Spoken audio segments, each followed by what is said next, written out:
दोस्तों जय हिंद, मैं हूं शम्स तबरेज और आप देख रहे हैं टाइम्स मील। अगर आप अपनी मस्जिद और मदरसों की हिफाजत करना चाहते हैं तो आपको अपने धार्मिक स्थलों के बाहर सीसीटीवी कैमरा लगवाना होगा।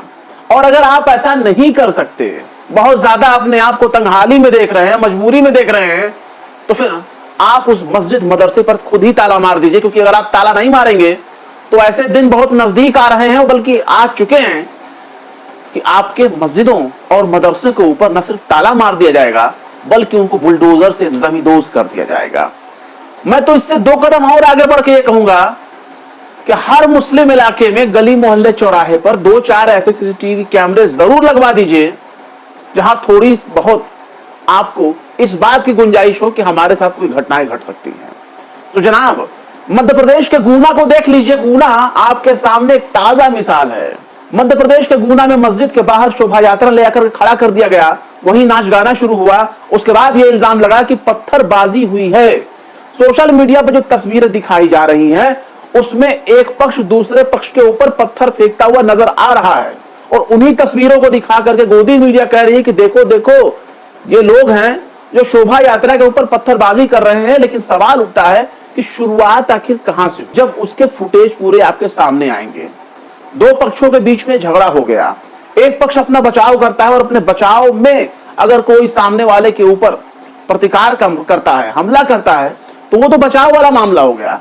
लेकिन शुरुआत कब और किसने की, इसके लिए उस फुटेज का होना बहुत जरूरी है। और अब जाकर के धीरे धीरे पोल पट्टी खुल रही है। लेकिन अब क्या हो पछताए जब चिड़िया चुग गई खेत। यही हालत इस वक्त मध्य प्रदेश के गुना में। गुना में भाजपा के नेताजी हैं गब्बर कुशवाहा।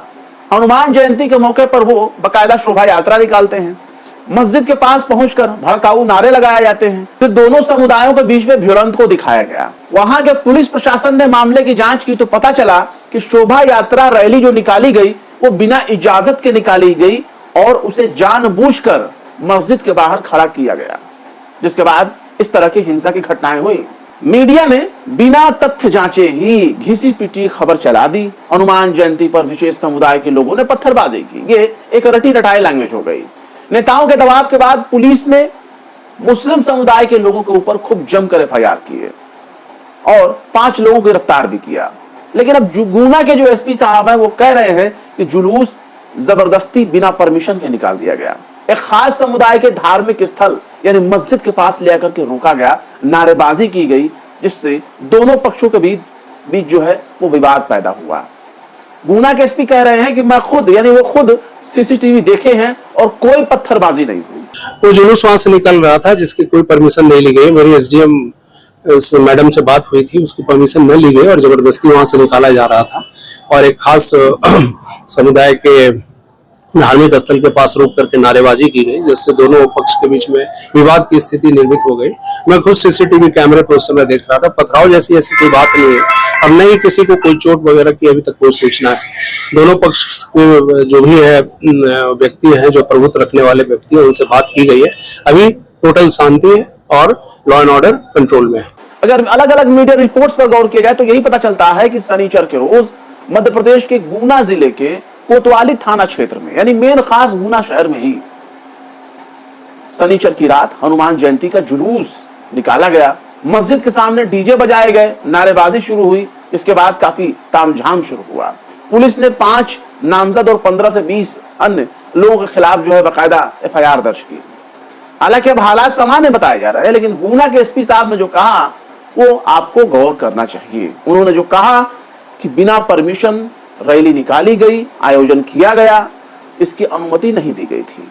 धर्म विशेष के धार्मिक स्थल के सामने ही उस जुलूस को रोककर नारे लगाए गए, जिसके बाद ये सारा विवाद पैदा हुआ। पर सवाल यह है कि फरियादी कौन था, किसने एफआईआर दर्ज करवाया? तो वही पार्षद साहब भाजपा के ओम प्रकाश कुशवाहा। मीडिया रिपोर्ट्स में कहा गया है कि इस जुलूस में यानी इस शोभा यात्रा में 100 लोग शामिल थे। एक डीजे भी था जो जुलूस के पीछे चल रहा था। रात 8 बजे के लगभग जुलूस कर्नल मस्जिद के पास पहुंचा। वहां विक्की पठान अपने 2 साथियों के साथ पहुंचा और डीजे बंद कराने के लिए कहने लगा, जुलूस को आगे बढ़ने के लिए कहने लगा। तभी मस्जिद के आसपास के अन्य लोग भी आ गए और विवाद करने लगे। अब देखिए कि कुशवाहा जी ने अपनी एफआईआर में क्या क्या बातें लिखी हैं, सब आपको ड्रामेबाजी की तरह बिल्कुल फिल्मी अंदाज में नजर आएगा। एफआईआर में कहा गया है कि जब ये शोभा यात्रा जा रही थी तो मस्जिद के ऊपर से और विक्की पठान के घर के आसपास से पत्थरबाजी होने लगी। ये पत्थरबाजी वाला डायलॉग आपको हर जगह मिलेगा।